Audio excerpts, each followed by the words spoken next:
प्राचीन समय में एक छोटे से गांव में गोपाल नाम का युवक रहता था। उसका स्वभाव बहुत ही शांत, सरल और ईमानदार था। लेकिन उसके जीवन में एक के बाद एक परेशानी आती जाती थी। कभी व्यापार में घाटा, कभी धन की कमी, कभी परिवार में बीमारियां। जैसे किस्मत ने उससे मुंह मोड़ रखा हो।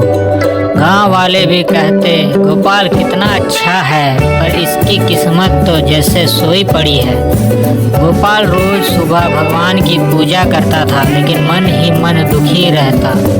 एक दिन किसी ऋषि ने उसे सलाह दी, बेटा तुम्हारा बुध ग्रह कमजोर है, बुधवार का व्रत करो, बुध देव प्रसन्न होंगे और ज्ञान, व्यापार, बुद्धि और सौभाग्य का द्वार खुल जाएगा।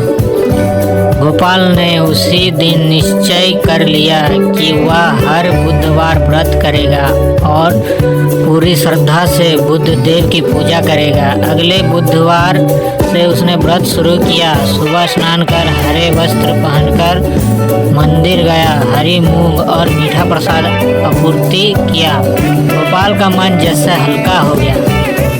लेकिन यहाँ से कहानी में एक चमत्कारी मोड़ आता है। पहला चमत्कार। दूसरे ही बुधवार जब गोपाल मंदिर से लौट रहा था, उसे रास्ते में एक बुजुर्ग साधु मिले। साधु ने कहा, बेटा तुम्हारी श्रद्धा देखकर मैंने तुम्हारे लिए कुछ सोचा है।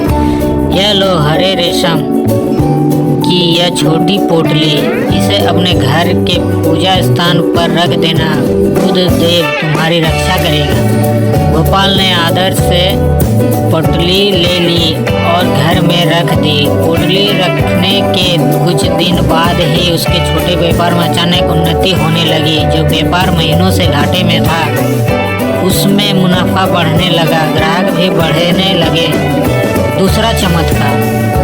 एक सप्ताह बाद बुधवार को गोपाल मंदिर में था, तभी गांव में खबर आई कि राजा की सेना के लिए बड़ी मात्रा में अनाज और कपड़े की जरूरत है। गोपाल के पास वही सामान था, लेकिन उसे डर था कि उसके पास पूंजी कम है। उसने सोचा, क्या मैं इतना बड़ा काम कर पाऊंगा? उसी समय मंदिर के पुजारी उसके पास आए और बोले, बुध देव का आशीर्वाद तुम्हारे साथ है, आगे बढ़ो, सफलता निश्चित है।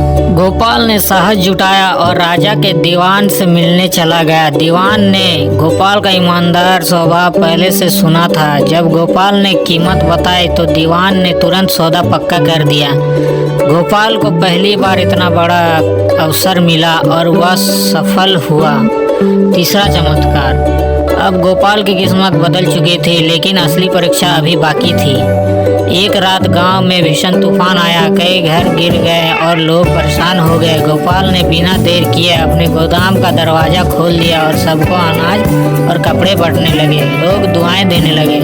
अगले ही दिन राजा ने यह सुनकर गोपाल को महल बुलाया। राजा ने कहा, तुम्हारा दया और सेवा भाव के कारण हमारा राज्य बच गया। आज से तुम मेरे व्यापार विभाग के प्रमुख हो। गोपाल की आंखों में आंसू आ गए। वह समझ गया कि यह बुध देव की कृपा है। बुध देव का दर्शन। रात में स्वप्न में गोपाल को एक दिव्य पुरुष के दर्शन हुए। हरे वस्त्र, उज्ज्वल आभा और शांत मुस्कान। उन्होंने कहा, गोपाल तुम्हारी भक्ति और सेवा में प्रसन्न हुआ हूँ। बुधवार को व्रत रखो, हरा भोजन दान करो और मन में ईर्ष्या द्वेष मत रखो। तुम्हारी किस्मत अब हमेशा प्रबल रहेगी। गोपाल घुटनों के बल बैठ गया।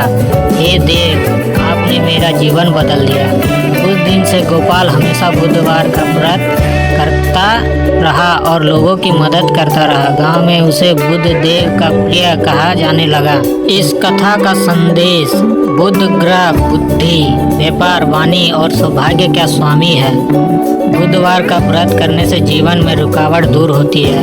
हरा रंग बुध देव का प्रिय है। हरी मूंग, खीर, पान, हरी सब्जी दान करें। ईमानदारी और दूसरों की मदद करने से बुध देव अत्यंत प्रसन्न होते हैं।